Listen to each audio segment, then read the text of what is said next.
वो हमेशा खुद की तारीफें करता रहता है, दूसरों को नीचे दिखाता है और सेल्फ सेंटर्ड है। सो क्या ये नार्सिसिस्टिक है?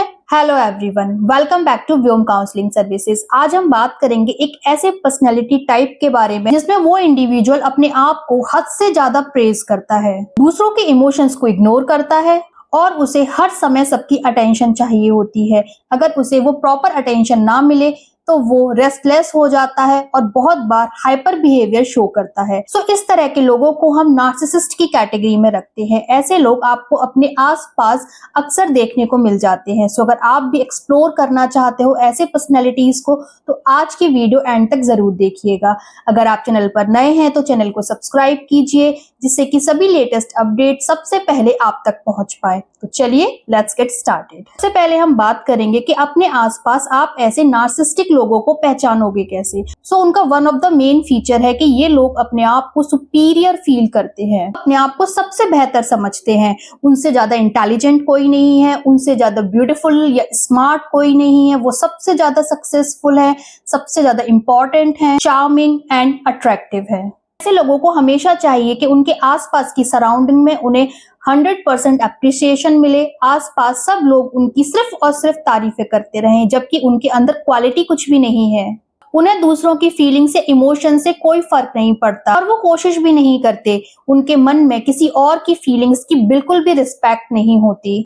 ऐसे लोग मैनिपुलेटिव, कंट्रोलिंग और गैसलाइट नेचर के होते हैं। गैसलाइट नेचर मींस कि वो आपके सच को झूठ बनाकर दूसरों के सामने रिप्रेजेंट करते हैं और आपको गिल्टी एंड शेमफुल फील कराते हैं। मेंटली एंड इमोशनली दूसरे लोगों को कंट्रोल करने की कोशिश करते हैं, उन्हें लेबर की तरह ट्रीट करते हैं, उनसे बेनिफिट्स लेते हैं और इस सब के लिए अगर झूठ का सहारा भी लेना पड़े तो वो 100% लाई मेथड का यूज करते हैं। इस तरह की पर्सनैलिटी क्रिटिसिज्म हैंडल नहीं कर पाती। कोई उन्हें जेन्युइन फीडबैक भी देता है तो ये लोग एक्सट्रीमली एग्रेसिव हो जाते हैं और किसी भी फॉर्म में या तो वर्बली या फिर इमोशनली ओवर रिएक्ट करना स्टार्ट कर देते हैं। So according to DSM-5, narcissistic personality disorder is clinically diagnosed under the cluster B personality disorder।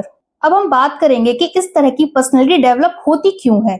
So number 1 is fragile ego. ये लोग कॉन्फिडेंट नहीं होते, इनके अंदर एक्सट्रीमली इनसिक्योरिटी होती है और इनके मन में कहीं ना कहीं ये बात दबी हुई रहती है कि जब मैं एकदम 100% परफेक्ट होऊंगा तभी मुझे अप्रिसिएशन मिलेगा और एक्सेप्टेंस मिलेगा। सो इसके लिए ये लोग अपने आप को बार बार प्रूव करने की कोशिश करते रहते हैं और उसके लिए इन्हें जो ठीक लगता है ये वो ट्रिक यूज करते हैं। Number 2, early childhood conditioning. So जब भी किसी बच्चे को चाइल्डहुड एज में ओवर प्रेज किया जाता है या फिर ओवर क्रिटिसाइज किया जाता है तो ये बच्चे आगे चलकर एक नार्सिसिस्टिक टेंडेंसी डेवलप कर लेते हैं और वही उनका बिहेवियर पैटर्न फॉर्म हो जाता है। और इसके अलावा अगर बच्चे को निग्लेक्ट फील कराया जाता है या फिर उसे कंडीशनल लव दिया जाता है तो उसे उसकी हैबिट हो जाती है, जिससे कि वो अपनी एक फॉल्स सेल्फ इमेज क्रिएट कर लेता है और अपनी उस फॉल्स सेल्फ स्टीम को प्रोटेक्ट करने की बार बार कोशिश करता रहता है और फिर उसकी ये हैबिट बन जाती है कि I must be perfect to be loved. Number 3, defense mechanism. Defense mechanism. It's often a coping mechanism. Defense against feeling of shame, guilt and abandonment. So on the outside ये लोग confident होते हैं but on the inside ये लोग insecure feel करते हैं। So अगर आपने कभी थोड़ा सा भी समझने की कोशिश की हो तो आपके आसपास आपको 2-3 लोग ऐसे जरूर मिल जाएंगे जो नार्सिसिस्टिक पर्सनैलिटी के होंगे और ये भी हो सकता है कि आपकी लाइफ में क्रिएट होने वाली एंजाइटी, स्ट्रेस, डिप्रेशन या फिर ओवर थिंकिंग का one of the main reason वही लोग हैं और आपको नहीं पता कि आपको उनके साथ कैसे डील करना है। So here we have some powerful strategies for dealing narcissistic personality. Number 1, set strong boundaries. So narcissistic लोग आपको तब तक पुश करते हैं, तब तक परेशान करते हैं जब तक कि आप उन्हें क्लियर मना ना कर दो। सो ऐसे में CBT means cognitive behaviour therapy is a most powerful method जिसमें कि आप क्लियर बाउंड्रीज सेट करेंगे और अपने आप को secure, safe and protect feel कराएंगे। आप उनसे बोलेंगे कि I am not comfortable with this type of talk, so please don't talk to me like that. ये मेथड आपके इमोशनल स्पेस को प्रोटेक्ट करता है, साथ ही साथ आपके सेल्फ वर्थ को भी प्रेज करता है, उसे रीइंफोर्स करता है और आप ऐसे लोगों के साथ इजीली डील कर पाते हो। Number 2, use grey rock technique. इस तरह के मेथड में आप अपने रिस्पॉन्सेस को इतना बोरिंग और इमोशनल लेस बना दो कि उन्हें कोई रिएक्शन ही ना मिले। आप उनके सामने एकदम स्ट्रेट फॉरवर्ड आंसर्स दीजिए, अपनी कोई पर्सनल फीलिंग्स को, एक्सपीरियंसेस को शेयर मत कीजिए और ऐसे लोगों के सामने आपको टू मच इमोशनल भी नहीं होना। नार्सिसिस्टिक पर्सनैलिटीज को ड्रामा चाहिए होता है। जब वो ड्रामा उन्हें आपसे मिलना बंद हो जाएगा या फिर वो वहां इंटरेस्ट नहीं ले पा रहे तो ऑटोमेटिकली वो खुद ही कट ऑफ कर लेंगे। Number 3, don't try to fix them. ऐसे लोगों को आप सुधारने की बिल्कुल कोशिश मत कीजिए, क्योंकि आप उनसे जितना बात करोगे वो आपके अगेंस्ट ही जाएंगे, क्योंकि उनके अंदर इमोशनल एम्पैथी लो होती है और कॉग्निटिव एम्पैथी हाई होती है। उन्हें क्लियरली पता होता है कि उनकी इस बात से आपको बहुत बुरा लग रहा है, बट उन्हें फिर भी कोई फर्क नहीं पड़ता। सो इसलिए उन्हें हील करने की कोशिश बिल्कुल ना करें, क्योंकि it's not going to work over there. Number 4, reflective listening. ये डीवीटी मेथड पर बेस्ड है। इसमें आप नार्सिसिस्टिक लोगों को इस तरह से आंसर्स कीजिए कि आपके आंसर्स डायरेक्टली उन्हें इमोशनली एक्नॉलेज करें। बट ध्यान रखने वाली बात यह है कि आपको वहां खुद इन्वॉल्व नहीं होना। सो आप कैसे बात करेंगे? मुझे पता है कि तुम्हें बुरा लग रहा है, बट मैं तुमसे एग्री नहीं करता।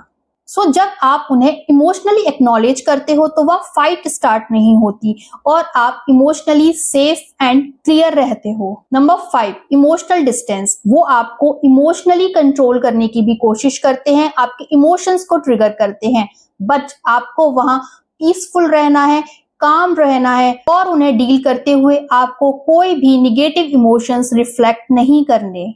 और इसके लिए सबसे पावरफुल स्ट्रेटेजी है कि आप उनसे इमोशनली डिटैच होइए। आपको उनके साथ इमोशनली अटैच नहीं रहना है। और अगर आपको पता है कि आप वहां से फिजिकली कट ऑफ नहीं कर सकते तो आप डीप ब्रीदिंग कीजिए, माइंडफुलनेस प्रैक्टिसेस कीजिए और अपने मन में ये बात बोलिए कि ये उसका इश्यू है, मेरा नहीं। Number 6, know the pattern. सबसे पहले आपको नार्सिसिस्टिक लोगों का पैटर्न समझना होगा। नार्सिसिस्टिक लोगों का एक पैटर्न होता है, वो आपको बहुत ज्यादा लव करते हैं, बहुत ज्यादा एक्सट्रीमली प्रेज करते हैं और it's like a love bombing जब उन्हें आपसे कोई काम होता है। बट जब आप उनका काम करने लगते हो और वो ऑलमोस्ट होने ही वाला होता है तो वो आपको ब्लेम करना, क्रिटिसाइज करना या फिर आपको गिल्टी फील कराना स्टार्ट कर देते हैं और आपसे स्लोली डिटैच हो जाते हैं। तो नार्सिसिस्टिक लोग इस तरह के अब्यूजिव साइकिल को फॉलो करते हैं। इस तरह के साइकिल को क्लिनिकल साइकोलॉजी में वेल डॉक्यूमेंटेड किया गया है। सो आपको जरूरत है इस तरह के पैटर्न को आइडेंटिफाई करने की और उसे डील करने के लिए इमोशनली रेडी रहने की। Number 7, document and detach. अगर आपको पता है वो गैसलाइट का यूज करते हैं,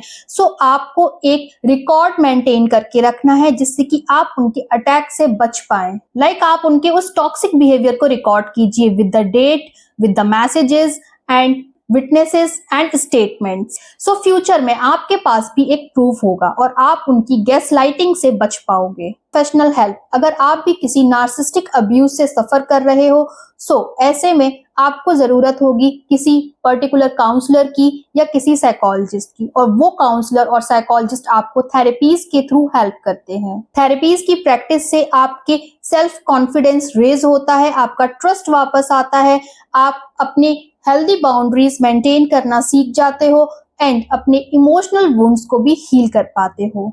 सो अगर कुछ लोग आपकी एम्पैथी का मिसयूज करते हैं तो खुद को समझो, अपनी रियल स्ट्रेंथ को आइडेंटिफाई करो और अपने फीलिंग्स एंड इमोशंस को प्रोटेक्ट करना स्टार्ट करो। आपको जरूरत है खुद को इमोशनली ग्रो करने की, क्योंकि आप वीक नहीं हो, आप सिर्फ हर्ट हुए हो। आप गलत नहीं हो, आपको बस ऐसा फील करवाया जा रहा है। सो अगर आपको आज की इंफॉर्मेशन इंटरेस्टिंग लगी हो तो वीडियो को लाइक जरूर कीजिएगा, अपनी फैमिली एंड फ्रेंड्स के साथ शेयर जरूर कीजिएगा। सो मिलते हैं नेक्स्ट वीडियो में, तब तक के लिए take care yourself and protect yourself from such narcissistic people.